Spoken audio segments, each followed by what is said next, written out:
வணக்கம் நண்பர்களே. தினம் ஒரு தகவலுக்காக ஹேமா. ஜனவரி 12 சுவாமி விவேகானந்தர் அவர்கள் பிறந்த தினம்.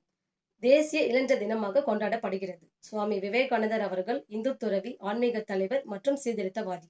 சுவாமி விவேகானந்தர் அவர்கள் 1863ஆம் ஆண்டு ஜனவரி 12ஆம் தேதி கொல்கத்தாவில் பிறந்தார்.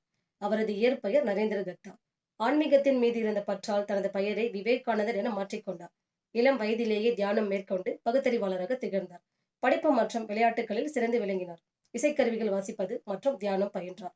கல்வி மற்றும் ஆன்மீகத்தின் மூலம் சமூகத்திற்கு நல்ல மாற்றங்களை கொண்டு வர விரும்பினார். சுவாமி விவேகானந்தர் அவர்கள் ராமகிருஷ்ண பரமஹம்சரின் தலைமை சீடர் ஆவர். ராமகிருஷ்ண மடத்தை நிறுவினார். இளைஞர்கள் லட்சியத்துடன் இருக்க வேண்டும், தேசத்தின் வளர்ச்சிக்கு பங்களிக்க வேண்டும், இளைஞர்கள் சேவை மனப்பான்மை வளர்த்துக் கொள்ள வேண்டும் என அவர் இளைஞர்களை ஊக்கப்படுத்தினார். 1893ஆம் ஆண்டு அமெரிக்காவில் நடைபெற்ற உலக சமயங்களின் மாநாட்டில் சுவாமி விவேகானந்தர் அவர்கள் ஆற்றிய சொற்பொழிவிற்கு அந்நாட்டில் பெரும் வரவேற்பு கிடைத்தது. சுவாமி விவேகானந்தர் அவர்கள் இந்தியா மற்றும் மேலை நாடுகளில் வேதாந்தம் மற்றும் யோகா தத்துவங்களை கொண்டு பல சொற்பொழிவுகளை ஆற்றியுள்ளார். நன்றி.